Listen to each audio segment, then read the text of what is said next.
Bom dia, sexto ano, tudo bem com vocês? Bom, hoje, terminando a semana já, hein? 25 de junho de 2020, vou fazer uma revisão do nosso capítulo 7 para nós encerrarmos o capítulo de vez. Sei que vocês estão cansados já de falar, mas eu sempre gosto de fazer uma revisão no final de tudo que nós estudamos do capítulo. Daí eu vou deixar umas questões na plataforma para vocês responderem até segunda-feira. E segunda-feira, na segunda aula, nós vamos entrar online, né? Através do Google Meet, para corrigirmos as questões que eu deixei na plataforma, para nós encerrarmos de vez o capítulo e entrarmos no próximo capítulo, que é o capítulo 8, que nós vamos falar da Grécia, né? Bom, o capítulo 7, nós falamos o capítulo inteiro a respeito do Ocidente Clássico. Quando falamos Ocidente Clássico, professora, o Ocidente Clássico é a África também? Não, pessoal, não tem nada a ver com a África. Apesar de ser clássico também, tudo que aconteceu no Antigo Egito, que o Egito, vocês sabem que fica na África. Mas aqui nós estamos falando do Ocidente. Quando nós falamos Ocidente Clássico, nós nos estamos referindo à Grécia e a Roma, a esses dois lugares, tá?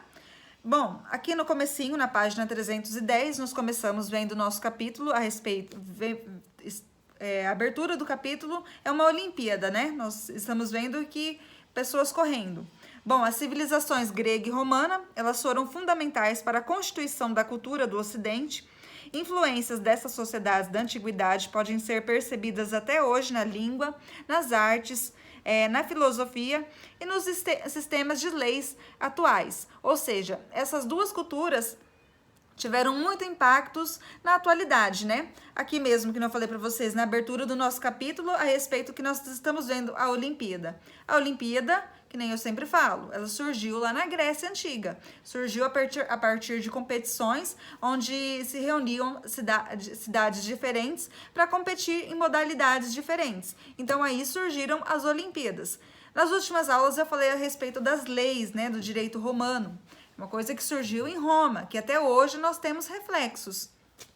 Bom, na página 312, né, nós vamos ver que a cultura clássica, entre os séculos 5 a.C. e 4 a.C., a civilização grega desenvolveu muitos conhecimentos na área da matemática, física, geografia, arquitetura, pintura, escultura e literatura. Ou seja, a cultura grega ela é muito, muito rica em muitos detalhes, né?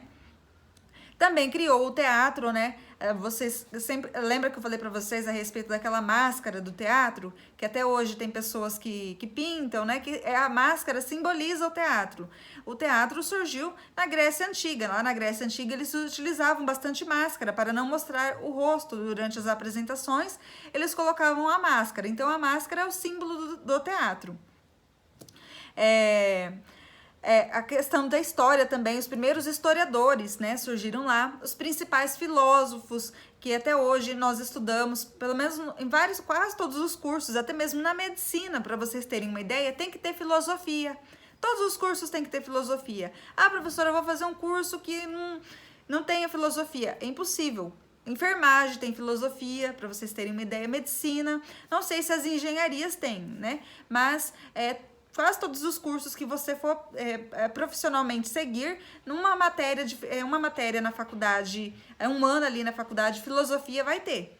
Para vocês terem uma ideia, o tanto de importância que a filosofia tem. Bom, a civilização romana, ela se destacou pela criação de um eficiente sistema de leis, né? As leis que até hoje têm reflexos que nós seguimos. Pela organização militar, né? Os romanos tinham a organização militar, o exército, né? Essa questão do exército muito bem formado. A arquitetura também se destacou bastante, né? Quando nós falamos romano, vocês se lembram do Coliseu? O Coliseu em Roma também, né? É um dos efeitos de toda essa civilização romana. Foi construído o Coliseu, onde aconteciam as lutas ali, né? Em 146 a.C., os romanos conquistaram os territórios gregos. Os romanos acabaram conquistando a Grécia, ali os territórios da Grécia, e incorporaram vários elementos de sua cultura. Essa incorporação permitiu que a cultura romana enriquecesse e a grega se expandisse para diversos territórios. Então, acabou que deu uma misturada nas duas culturas. Então, elas têm traços bastante parecidos. Mas por quê? Porque a romana acabou invadindo a Grécia, então acabou que as duas culturas acabaram tendo uma mistura, né? E elas acabaram se expandindo. Chamamos esse conjunto de conhecimentos obtidos pelos gregos e pelos romanos durante a antiguidade de cultura clássica, né?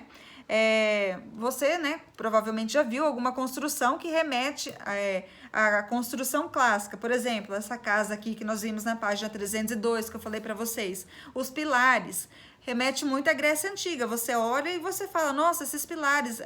tem várias casas aqui em Maringá, em várias regiões, que tem esses pilares nos portões. Então, tudo isso a gente lembra a questão da Grécia Antiga, da cultura grega, né? A cultura clássica é tão importante que se tornou a base da cultura ocidental e permanece até os dias atuais. Vamos conhecer mais sobre esse assunto. Bom, nas artes, né, o que é considerado belo na cultura clássica podem ser vistos em sua arquitetura, escultura e pintura, né, as pinturas clássicas de antigamente, nas quais se destacam as ideias de simetria, harmonia e proporção, né? Ou seja, as pinturas são todas pintadas com, por exemplo, os homens todos traçados muito fortes, muito bem traçados, muito bonitos, muito belos. As figuras humanas, quando traçadas, são muito bonitas. Como na representação do corpo humano feita por gregos e romanos. Esse estilo de arte influenciou artistas do Renascimento europeu, daí isso aqui é mais para frente ainda, depois que, bem lá na frente, lá no 7º ano, vocês vão estudar o Renascimento europeu, né? E lá no Renascimento europeu, eles vão trazer de volta, para vocês terem uma ideia, a cultura clássica grego-romana. Vai trazer de volta, bem lá na frente, né? De volta essa cultura, de tamanha importância que ela tem. Na política, né, falei para vocês, a ideia dos debates entre os cidadãos começou a surgir lá na Grécia Antiga, onde eles se reuniam para discutir, já debater. O esporte, que é uma marca registrada, surgiu na Grécia Antiga, né, na cultura clássica. Os gregos criaram os Jogos Olímpicos, compostos por 13 competições, já existia, entre corridas, saltos, lutas e disputas com cavalos. Os Jogos Olímpicos da Era Moderna, como conhecemos atualmente, né? As Olimpíadas, eu falei para vocês, foram até canceladas por conta da pandemia do coronavírus. Mas a Olimpíada, para vocês verem, é um reflexo do que foi criado na Grécia. A mitologia grega, que os filmes abrangem bastante, falei para vocês, né? Tem Percy Jackson, tem Thor, né? Dos Vingadores, tem mais, não sei, milhares, né? A mitologia grega é muito rica, e tem os filmes e o cinema se aproveitou bastante dessa questão para inserir bastante essa questão da mitologia durante os seus filmes, né? Séries também. Elas constituem uma parte muito importante da cultura clássica, né? Elas estão ligadas às crenças religiosas, né, dos gregos e romanos, né? Os gregos, que nem eu falei para vocês, eles eram politeístas, gente. Quando acreditam em vários deuses, né? Vocês estão cansados de escutar eu falando aqui. Vários e vários deuses. Eles tinham a cultura deles acreditar, né, em vários, né? Era Deus do trovão, deusa da beleza, o Deus dos deuses. Então, tem toda essa questão. O nome dos planetas também se originou do sistema solar, também homenageia os deuses como Júpiter, Vênus, Saturno, né? São homenagem aos deuses, né? São homenagem a alguns deuses do sistema... O alfabeto grego, que nem eu falei para vocês também, outro importante também, ele ajudou bastante na construção do que hoje nós seguimos como alfabeto. Uma das mais importantes contribuições do povo grego para o nosso cotidiano foi o seu alfabeto. Criado no século 8 a.C., o alfabeto grego foi adaptado do fenício e definido em 24 letras. Então, ele antes era um pouco mais difícil de conseguir entender, né? Ele foi adaptado, foi colocado 24 letras, são que nós temos até hoje, se eu não me engano, incluindo consoantes e vogais. Por isso, ser fácil de aprender e representar com precisão o som das palavras. O alfabeto grego foi incorporado por outros povos, como os romanos e os indianos. Ele ainda serviu para a criação de outro alfabeto, o cirílico, usado pelos russos, para vocês terem uma ideia, né? Ele foi adaptado pelos romanos, e o alfabeto romano é o que nós seguimos até hoje, para vocês terem uma ideia. A literatura grega. A literatura grega, que nem eu falei para vocês, foi outra coisa muito importante que marcou bastante. A poesia grega, né? A literatura, a Ilíada é um dos mais famosos. A Ilíada e a Odisseia foram escritas pelo poeta Homero. Vocês podem até pesquisar, tá? Tem outras também, o Misântropo, a história de guerra do Peloponese, são muitas. A literatura grega é muito grande também. Vocês já podem começar a ler a literatura grega. Vocês já estão no ensino fundamental 2, no 6º ano. Tem alguns livros já disponíveis na internet para baixar. É muito interessante. A respeito da mitologia grega, que nem eu falei para vocês bastante, né? A mitologia grega é uma fonte de informações religiosas e também apresenta um conjunto de histórias que são mitos. Professora, mito é mentira? Não, mito não é mentira. É uma coisa que eles acreditavam. Se eles acreditavam, para eles é verdade. Então, a mitologia não é uma mentira. Eles acreditavam nisso. Eles viviam isso, né? Os antigos gregos, eles acreditavam nesses deuses e nesses mitos, nessas histórias que aconteciam, né? Então, não é uma mentira. As histórias mitológicas, elas podem ser interpretadas de acordo com os valores e as crenças que você acredita. Tem gente que até hoje acredita na mitologia grega, né? E tem que ser respeitado. Os gregos, como eu falei para vocês, eles eram politeístas, acreditavam em vários e vários deuses, né? Falei para vocês dos deuses mais importantes, que aqui são retratados, que é o Zeus, que é o deus dos deuses, né? O deus que comanda tudo. A Hera, a deusa do casamento e da mulher e da fertilidade, né? As mulheres, quando queriam engravidar, rezavam fazer uma adoração a essa deusa. Poseidon também, que é bastante retratado, tem até um filme chamado Poseidon, que é o deus dos mares, né? Afrodite, que é a deusa do amor. Dionísio, Hermes, Atena é o nome de uma cidade também, acabou sendo batizada o nome de uma cidade. A filosofia grega, falei para vocês que é uma das partes mais importantes da cultura greco. Ela reflete até hoje, né? Como eu falei para vocês, é impossível entrar na faculdade ou lá no ensino médio. Vocês vão ter filosofia, vocês vão estudar para passar no vestibular. Professora, tem que estudar, tem que entender um pouquinho de filosofia, tem que saber o que os principais filósofos pensavam. Senão, não vai para frente, tem que saber um pouquinho de filosofia. Na faculdade, filosofia de novo. Então, aqui na apostila de vocês, né, eu não vou entrar porque falar, né, a respeito, mas os filósofos eram homens que eles se reuniam em praças públicas para debater as ideias a respeito da política, as ideias da sociedade, para estudar a sociedade em si, a política, mais ou menos. O Sócrates, que foi um dos principais, né, principais filósofos, o Platão, que ele era aluno do Sócrates, e o Aristóteles, que era aluno do Platão, para vocês terem uma ideia. Como que a filosofia ela ia se expandindo cada vez mais. Por fim, né, nós vimos a respeito do latim, que eu falei, acho que em 2 aulas eu falei para vocês, a importância do latim, né, que ele surgiu ali no século 5 a.C., na região do Lácio, na Península Itálica, se tornou a língua oficial do Império Romano, ou seja, o Império Romano, quando ele cada vez mais se expandia, né, para outros territórios, ele conquistava vários territórios, e era o latim que era espalhado, né? As pessoas acabavam tendo que aprender a falar o latim.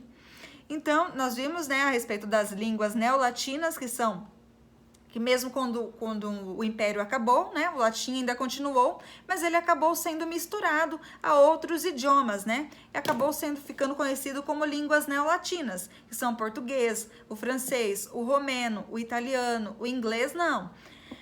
O latim, falei para vocês que é a língua oficial do Vaticano. O Vaticano é a sede da Igreja Católica, onde vive o Papa Francisco, né? Nem todo mundo é católico, mas acho que todo mundo já escutou falar do Papa, né? É lá que ele vive, lá é a sede, mas lá todo mundo fala latim, professora? Não. É a língua oficial, mas ninguém fala. Poucas pessoas falam, assim, mais os membros da Igreja Católica. O restante das pessoas falam italiano, né? Que acabou sendo uma língua neolatina, que é mais acessível para que as pessoas aprendam, né? Como que você vai ensinar latim para um bebezinho ali que começa a falar, né? Então é um pouco complicado. Até nós que já temos uma certa idade já não sabemos pouca coisa, né? Antigamente as missas eram celebradas em latim, para vocês terem uma ideia. O direito romano foi o último que nós vimos, os 2 últimos itens do nosso capítulo que nós estudamos, né? O direito romano é uma das manifestações da cultura romana, é ali que começou a questão das leis serem implementadas, que são reflexos até hoje na nossa atualidade. Foi resumida ali numa tábua, né? Que são 3, né? 3 princípios ali, que é viver honestamente, não lesar os outros, não lesar, não machucar, não roubar, dar a cada um o que é seu, ou seja, não roubar e dar o que é da pessoa de fato. Pode ser interpretada de 2 maneiras, né? Dar o que aquela pessoa está merecendo ou dar o que de fato pertence a ela. Mesmo com o fim do Império Romano do Ocidente, não foi capaz de extinguir essas leis, né, que até hoje são bastante presentes. Depois nós vimos Corpus Juris Civilis, que significa Corpo do Direito Civil, surgiu lá em Constantinopla, e são bastante incorporado no curso de Direito, né, essas leis, né, todo advogado que está estudando ali na faculdade de Direito tem que saber, tem uma matéria a respeito do direito romano e tem que estudar o que significa corpo do direito civil, o que significa isso daí.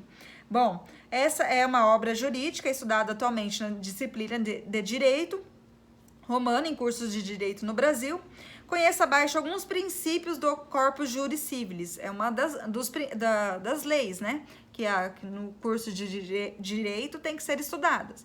Como? Ninguém sofrerá penalidade pelo que pensa, ou seja, você tem livre liberdade de pensar o que quiser, ninguém pode te castigar por conta disso. Ninguém pode ser retirado à força de sua própria casa, ou seja, você está na sua casa, ninguém pode ir lá tirar você, obrigar você a sair da sua casa, né? O encargo da prova fica com aquele que afirma e não com aquele que nega. Lembra que eu falei para vocês bastante a respeito disso? Que para você conseguir provar é mais difícil do que a pessoa te acusar.